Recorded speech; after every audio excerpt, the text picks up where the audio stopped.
All right, well, how's it going, high school football fans? Looks a little bit different this week. October is here. We have a bunch of highlights coming your way there, Austin. That's right, Michael. Well, our game of the week should be a good one. Of course, it's about the best one you can think of. Yes. We got Enterprise and Dothan, and Sylvie Sparks is waiting for us right now, isn't she? Yes, she is at Rip Hughes. Let's take it away, Sylvie. Game of the Week, sponsored by ENG Care. Hey, you guys, this week's Game of the Week brought us another episode of a season and the biggest schools in the Wiregrass. The Enterprise Wildcats taking on the Dothan Wolves. Enterprise entering the matchup at 3-3 on the season, Dothan 5-2. So who would find another win in Rip Hughes tonight?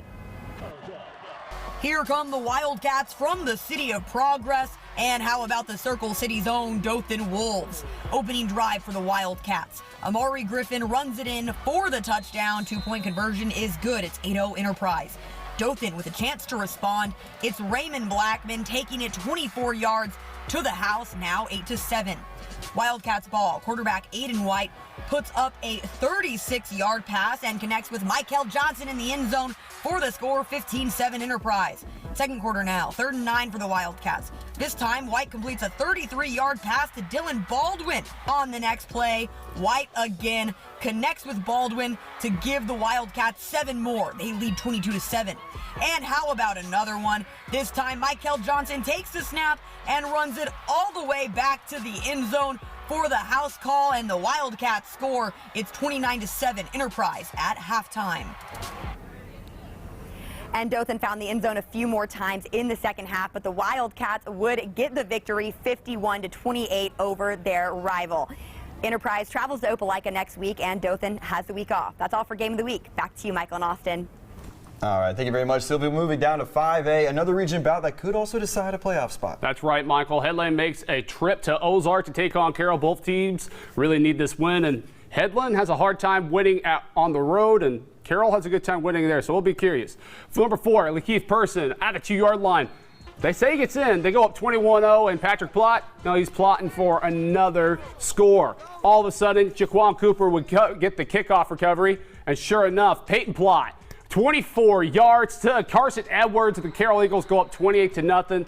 This game was all Eagles from the get-go. They take it 42-8 is the final. And that same region, the Rehoboth Rebels, they're trying to snap a 5-game losing streak tonight. Yep, the Rebels welcome in the Greenville Tigers, who are also sitting in the same position as Rehoboth, winless in the region. Not a good time of year to have 0 wins, but here come them Rebels trying to get the ball rolling in 5A Region 2 tonight against the Tigers. First Rehoboth drive, 3rd and very long. Here comes the backdoor screen, and it's executed perfectly. Colton Trotter connects with Leviticus Davis, and he's got space and blockers. As he gets around him right there, he'll break this tackle and get about 15 yards here, or 15. That'll pick up the first down and then some. Getting into Greenville territory, that sets up Terrell Townsend from inside the 5, and the junior gets in for the score. Rehoboth strikes first, and they lead 7-0. And hey, guess what? They would come right back down the field on their next possession, and that'll set up Braden Hardy from about the same spot on the direct snap. He gets to the outside, cuts it back up the field, and that is another touchdown, and they're up 15-0. Later on in the first half, 15-7, and Hardy once again on the ground doing the work. This one from 35 yards out. Rehoboth goes up 22-7, and they'll take that lead into the break. Those students are absolutely loving it there in Rehoboth on homecoming night. I guess it's Halloween every time in October. Rehoboth goes on to win 42-7. Now let's step down into 4A. Dale County and Geneva both coming off a loss, facing off tonight. That's right. One thing to place at Hugh Owens Stadium.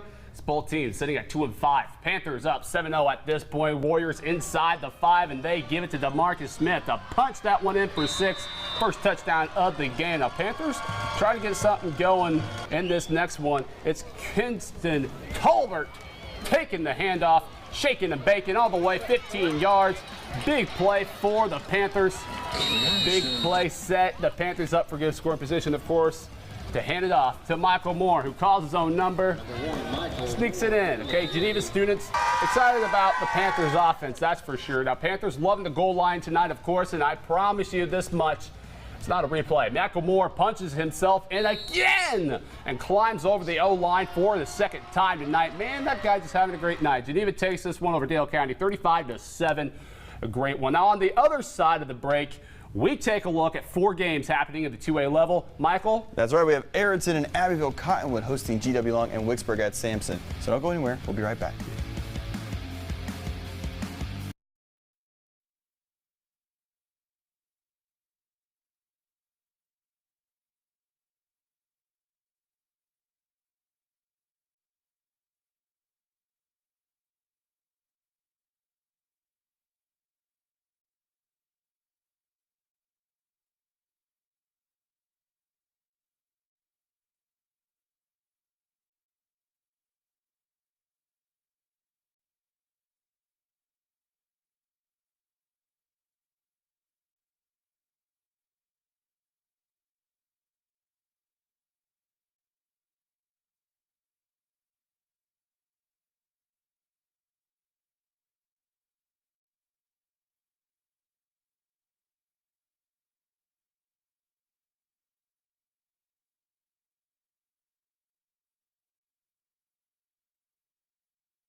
I probably just missed What you. is up? And I went to bed like 4.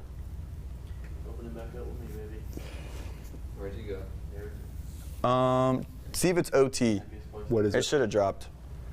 You like down there? For once, I'm Headland through my in stuff. Cairo. Okay. That's Austin's. Just use the same video as last time. Oh, what's going on? Just the overtime version. Oh, yeah. We'll just use the same video. Yeah.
You're watching The Extra Point on WDHN, sponsored by Good Morning Mattress Center.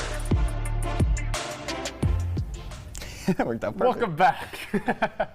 We're running through a 2A level games right now. First up, Abbeville at Ayrton. Now, last year's matchup saw the Purple Cats win big. They also lead the all-time series, just 7 games, but 4-3. Now, the season is winding down, and up to this point, Ayrton has been on a tear through their schedule, and they are not planning on stopping against the Yellow Jackets at home tonight. Here come the Yellow Jackets. Purple Cats up first on offense. Andy Garrison gets the snap, drops back, looks over the middle of the field, throws a bullet to Isaiah Johnson, who's in for a quick first strike for the Cats, and they'll be back on the ball before they know it. It's Garrison once again dropping back, rolling to his left, and he fires a dart over to Matthew Harrell, who's gonna make one man miss. Another right there, the jersey, rip it off me, I don't care, I'm scoring a touchdown. And that's exactly what Harrell does as he gets in for another Ayrton touchdown, and they're up 14-0 at this point. The Jackets, though, trying to get things going. Billings drops back looking for his man, but he's going to be picked off by Brox McCray, and he takes off looking for 6. However, he'll get shoved out of bounds around the 20-yard line, but that's going to set up the offense, and they're going to capitalize. Garrison gets the snap, looks in the pocket, and he's going to finally hit Isaiah Johnson once again, who's all by himself, and he'll score for a second time of the night. Ayrton goes on to win 49-0 with a backup quarterback, all things turning well in Ayrton. Well, heading west in Geneva County, another two-way showdown between Wicksburg and Sampson. That's right, Mike. Now, Sampson is still looking to pick up their first win on the season, while Wicksburg unbeaten in the region. JT Ackerman to Jalen Murray, and he's swallowed up by the Tiger defense. Jacob Branch off a goal, gives it to Brody Mixon, and he mixes himself rumbling down the field for 35 yards. Now, later in that drive, Ontario Fulford would make this field goal to put the Tigers up early 3-0. The Mason Burkhardt gives it to Jalen Murray, and Murray, well, he mixes it up, gets the first down as Ackerman fakes and gives it up to his man, and it puts it up a big gain. Ackerman later in the drive takes the give and marches one into the end zone to give the Panthers the lead. Now Burkhardt would take the snap and find Tyler Williams for the next big first down. Burkhardt again, though. Jalen Murray, this just seems like a, have we seen this before? It's a common theme. Yeah, there you go. He takes it all the way to the end zone. Panthers go up 11. Wicksburg just running this one all the way home, 48-10 over the Tigers.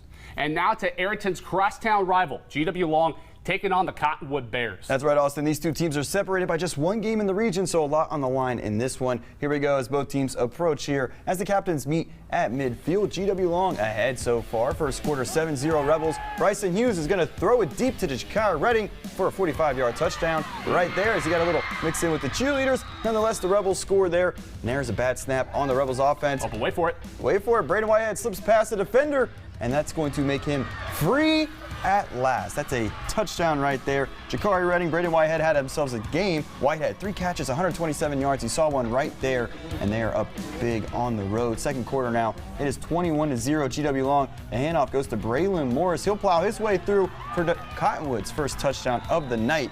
And this one went all the way down to the wire here. 3rd and long. He's going to drop back. That's a tip pass by Javon Coachman. And that'll force a punt. 21-14 here. Cottonwood on offense. Ethan Gilly. He's going to juke past one defender. Nearly drops the ball right there. And nonetheless, high stepping his way into position. 35-28. GW Long scoring very late in this one. Looking back good, and they get the win, 35-28. That's definitely sure. Now let's take a look back at one of our games from Thursday night, Mike. A matchup of private schools. HA taking on Northside Methodist. Take it away, Austin. All right, how about this? They don't play peekaboo for long, right? HA comes out hot right away. 11-22, 29 yards. Northside Methodist HA week 1 player of the week. Caden Mitchell throwing down there to senior Will Wells. HA up 7-0. The student section loving it. Toby Green knows he's got to stop the bleeding. So here we come. Knights come out with swords drawn. Specifically, Jordan Sanford with the big boy sack, but hey, doesn't last for long. 13 yards out. Mitchell puts it into the hands of Jeb Daughtry. Whoop! And who finishes on the night with 98 yards on 14 carries? And there's our Week 4 cheer team who's happy as can be. 14-0 HA. Unofficially, though, Mitchell goes 8 for 13 for 167, including 4 touchdowns. This guy, I don't know if he's over it or if he's just camera shy, but he knows what's up. Rip Hughes, well, it's taken over by the Houston Academy, 52-0. All right, well, hey, when we come back, we'll get your player of the night and more scores, so don't go anywhere. We'll be right back.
Play of the night, sponsored by Lewis Smith Supply Company.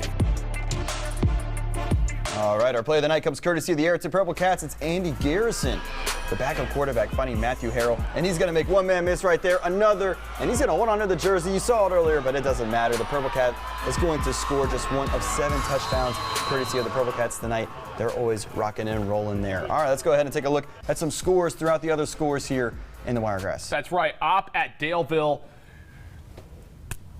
Opp got a big win, 33-7. And then Geneva County and Zion Chapel, 28-12. Geneva County picking up the win. Andalusia, 49-0. And then Pike County, 21-7 over Providence Christian. Now the New Brockton Gamecocks take, they take a loss to the Tigers of Strawn, 56-7. Kingston Bulldogs, they know what's up. They take over the Red Level Tigers, 35-0. Houston County, 41-21 over Pleasant Home. And 46-6 is our final against Early County and the Red Devils. All right, they're 7-0. Early County won the region. All right, we'll be on Facebook. Join us there. We'll have more highlights and more stats coming your way. All right.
This is the Extra Point Overtime.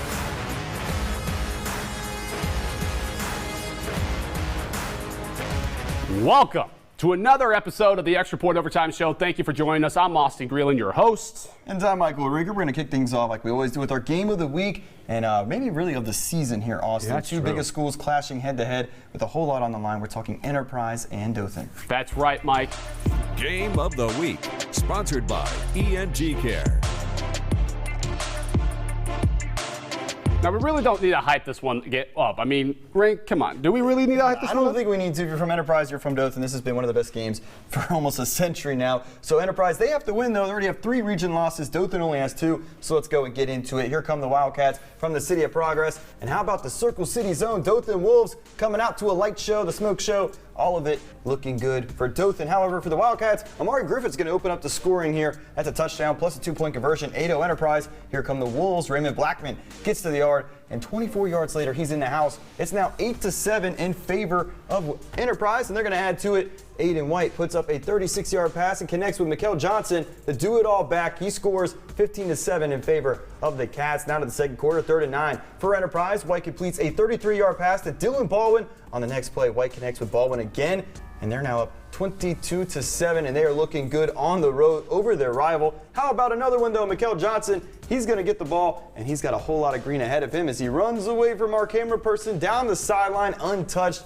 He is in. Enterprise up 29-7 at the half. Get this final, 51-28. So we said Enterprise needs to win. You see those 3 losses all in region play. You lose one more time, only 4 spots go to the playoffs. Got 4 losses in the region. That means 4 teams are better than you. You're not in the playoffs.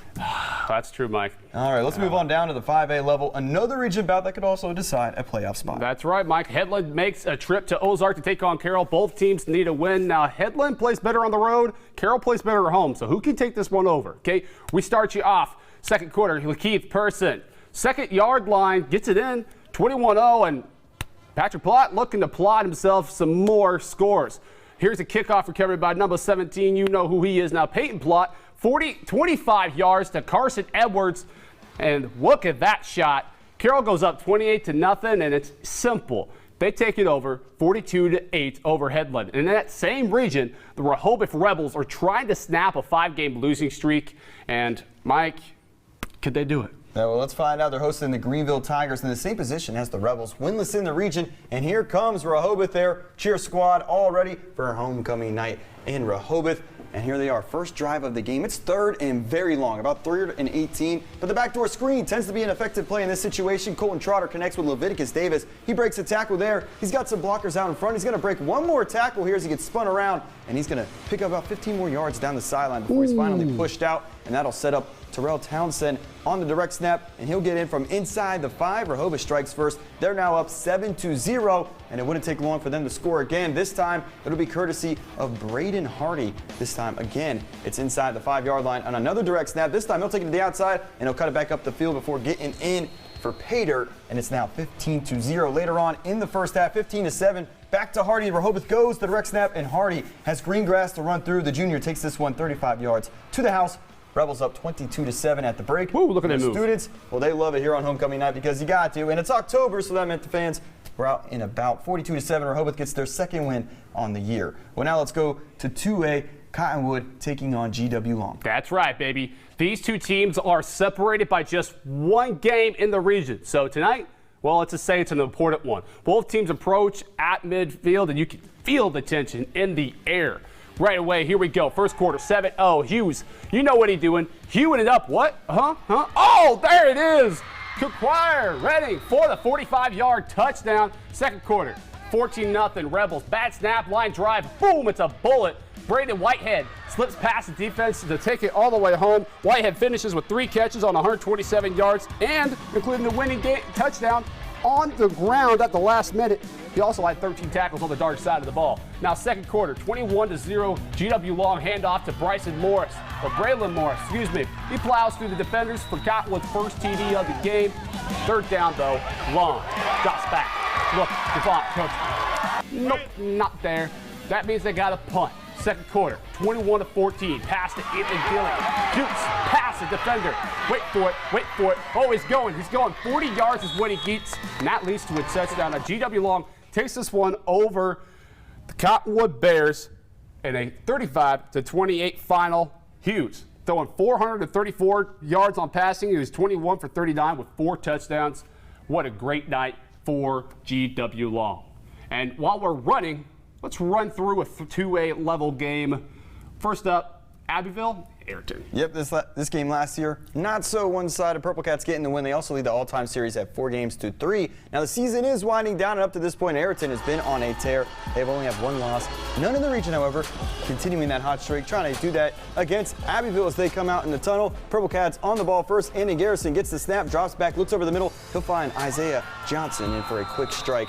Purple Cats strike first. Now the Cats back on the ball. Garrison once again drops back, feels some pressure, rolls to his left. He's going to fire it downfield. He'll find Matthew Harrell, and he makes one man miss, makes another man miss. Doesn't matter if the jersey is getting dragged on. Harrell is destined for the end zone, and he will get in his way. Nobody will. That's another touchdown for Ayrton as the Jackets. They try to get things going on offense. Billings drops back, looking for his man. However, he's going to be picked off by Brox McCray off the tip and he'll get the ball inside Abbeville territory, down around the 20-yard line before he's finally pushed out of bounds. Ayrton looking to capitalize, and it's Garrison again. He's filling in for Ian Sen, and he's doing a masterful job here as he finds Isaiah Johnson. Once again, another easy score for Ayrton, and they go on to win this one 49-0, improving to 7-1 on the year. Well, let's head west all the way out in Geneva County, another two-way showdown between Wicksburg and Sampson. So you want to head west? We're heading west. Could be east. I don't really know in this building. Well, Sampson, I mean, I'm from Iowa. I really have no idea where they think is. Fair enough. Sampson is still looking to pick up their first win on the year, of course, while Wicksburg unbeaten, yeah, in the region. JT Ackerman giving the ball to Jalen Murray, and he is swallowed up by that defense of the Tigers. Now, Jacob Branch says, Branch. You're going to go for Branch, getting off to Brody Mixon, who's mixing himself 35 yards down the field. Later on in that drive, Antonio Fulford kicks the field goal. The Tigers go up 3-0. Now Mason Burkhardt gives it to Jalen Murray. And this turns into be kind of a mixer of an idea. He gets a big first down before Ackerman fakes it. Oh, where's he going? Big time gain. Ooh, he slides right there. Number 8 going for 8. Ackerman later in the drive takes the give, and he gives it and marches one into the end zone. Panthers lead.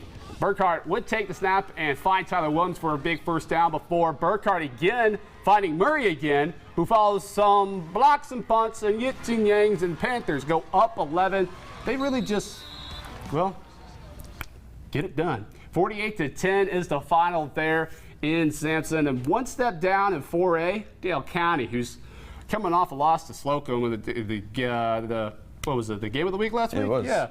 They're coming off both of the loss, of course, as well as Geneva, facing off tonight. Yep, this one taking place at Hugh Owens Stadium. Both teams sitting at 2-5 on the year. Panthers are up 7-0 at this point. Warriors, though, inside the 5, and they're going to give it to DeMarcus Smith, and he'll punch it in to tie this one up as the Warriors get on the board. However, Geneva is trying to get something going on offense, and it's going to be Kingston Tolbert taking the handoff here. He's going to get outside, make two-man miss right there. In fact, made the defenders run into each other, getting about a 15-yard pickup right there. The very next play is going to put the Panthers into scoring position, and quarterback Michael Moore will call his own number on the QB sneak, and the O-line getting the push, and that'll be a touchdown for Geneva there at Hugh Owens Stadium. The fans there are excited as the Panthers looking to score once again. Same position, not a replay. In fact, Moore is going to score once again as he climbs over the O-line, his second score of the night. Geneva goes on to win this one 35-7 over Dale County. All right, now considering that one, let's get to the play of the night. Who would give us that memorable play tonight? Well, let's take a look.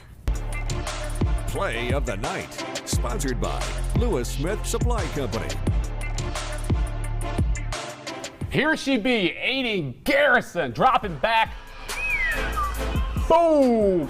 Feels some pressure, of course, but he's got it in his hands, right? Down the field, finds Matthew Harrell, and he proceeds to make some jackals and some, well, no tackles. Keeps himself the jersey on him, strolls in for 6, and that's our play of the night. Mike, what do you got to say about this play? I mean, Ayrton, they do it in so many ways. Backup quarterback tonight, still scoring 49 points, pitching a shutout. What can't they do? We'll find out come postseason if that could lead them to a championship this year. You gotta love Steve Kilgreese and that squad, the Purple Kitty Eaters, as I like to call And them. we'll talk about it later on, but Wicksburg, Ayrton playing very soon, both undefeated in 2A Region 2.